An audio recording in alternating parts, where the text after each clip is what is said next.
i dobrodošli na moj YouTube kanal. Ako me ne znate, ja sam Ivana i družim se s vama svaki ponedjeljak, srijedu i petak. I kao što vidite iz naslova, vjerujem, danas recenziramo novi korektor od L'Oreala. Ovo je njihov Infallible Morning Concealer. Ja sam ovo prvo primijetila u Milleru prije nekakvih tjedan dana i onda kad sam čisto sam uzela radi znatiželje, s obzirom da izgleda dosta veliko, i kad sam izvukla i pogledala koliko je četkica, znala sam da ovo moramo recenzirati. Ako pratite malo onako strane beauty influencere, znate da svi govore o onome Tarte Take Shape, koja mislim nije tako lako dostupan kod nas, možda preko nekih online stranica.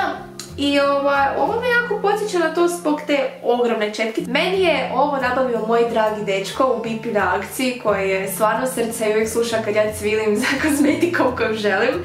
Inače cijena vam je oko 55 kuna, na sniženju bila za 30%, vjerujem da je oko nekakvih 70 do 80 redovna cijena.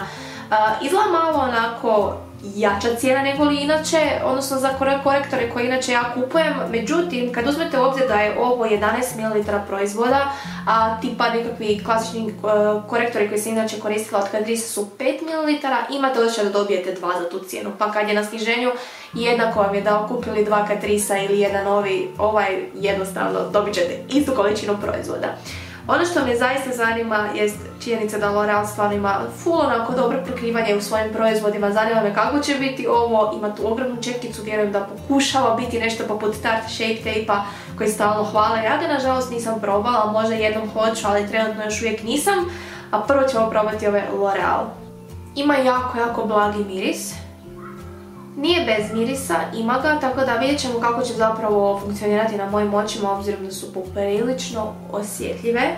Ja ću staviti mali swatch na svoju ruku, ne znam koliko ćete ovo moći dobro vidjeti. Dosta kremasto.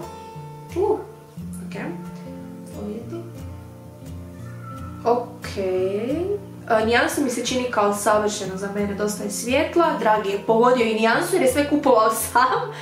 I ovo izgleda kao jako dobra prekrivna moć i kao poprilično konkretan i hardcore korektor, tako da idemo ga sad staviti na lice. Ja ga moram koristiti na području ispod očiju, na očima i nešto malo na nepravilnostima. Ne znam da li će biti nijansa dobro da ga koristim na cijelom licu jer je super svijeta, ali vidjet ćemo. Onako četkica je malo drugačije oblikovana, tako da vam unutra ostaje proizvod.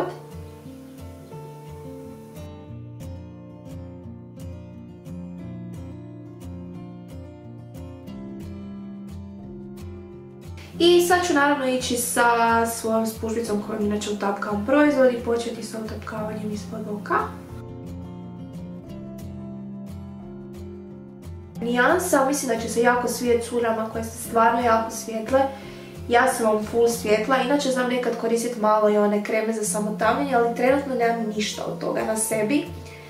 Koristim ih onako relativno rijetko, s obzirom da vani je full hladno, onda se ni ne trudim pretjerano onako previše to nanositi jer sam ovako jednako obučena. Dio lica po dio lica jer se full brzo suši i baš imam osjećaj da se fiksira na mjestu kad se osuši, da uopće nemate previše onako mjesta za manevriranje i vremena. Mislim, imat ćete vrijeme za blendanje, ne brinite se da će se istog trena osušiti, ali brže se suši od primjerice od Catrice Liquid Camouflagea. Ja stvarno imam osjećaj da ovo prekrilo od A do Ž sve. Izgleda divno na licu, malo se uvači ovdje u borice, moramo ga fiksirati naravno. Tako da vidjet ćemo po tom pitanju kakav je, ali što se prekrivne moći tiče, ja mislim da nisam probala bolji korektor po tom nekakvom pitanju. Nekako formula je dosta, naravno je teža i onako gušća s obzirom da je full jako prekrivanje.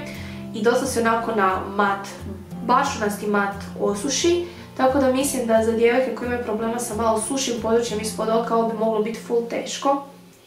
Ali meni mislim da dobro izgleda. Tako da ću ja sad odraditi cijeli svoj ostatak rutine na normalan način. Dakle, prvo ću staviti Rimmel Stay Matte i ostale sve proizvode, za što god da vas zanima. Neću sad raditi onako detaljni tutorial, ali ćete vidjeti onako timelapse svega.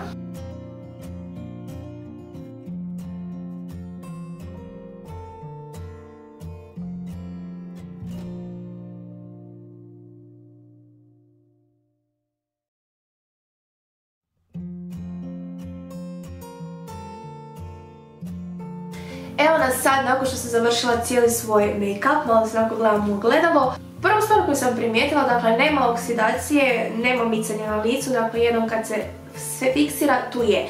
Jedino riskantno područje vam je ako imate kao ja hrpetinovih malo onako dubljih linica ispod oka, meni takav oblik oka jednostavno jest i u njih će vam se puder, odnosno korektor uvlačiti ukoliko nije dobro fiksiran.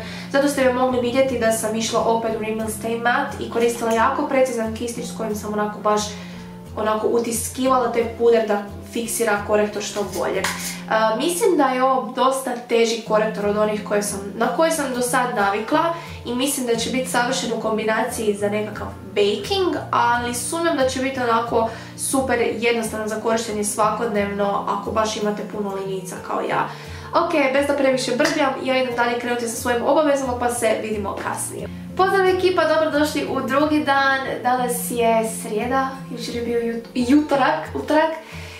I moram reći da onako, imam svakako mišljenje o ovom korektoru. Pod A ima sjajno prekrivanje, ali pod B dosta je težak. I to je istina, onako, formula je uber kremasta, ali i teška, s obzirom da ima jako brdo prekrivanja.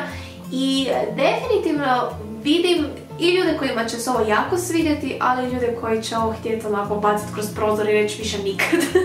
Ako imate jako puno linica ispod oka, malih borica, ja ih definitivno imam i moram priznati da vidim s ovim korektorom da su malo naglašenije nego inače.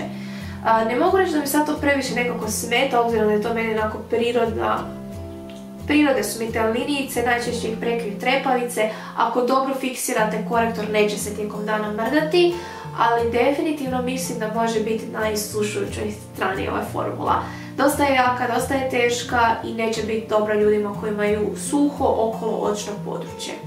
Međutim, ako imate onako malo masniju kožu i okoločno područje vam također vuče na to, mislim da će vam biti najbolji prijatelj, iskreno, jer jednom kad se fiksira baš se previše ne miče. To je to, dragi moji, nadam se da ste uživali. Nadam se da sam vam odgonetnula da li je ovo bočica za vas ili nije. Ako ste probali, pišite mi ispod vaše dojmove, kakav vam je ovaj proizvod, što mislite o njemu. I to je to, dragi moji. Do idućeg puta, šaljem vam puno pozdrava. Bok!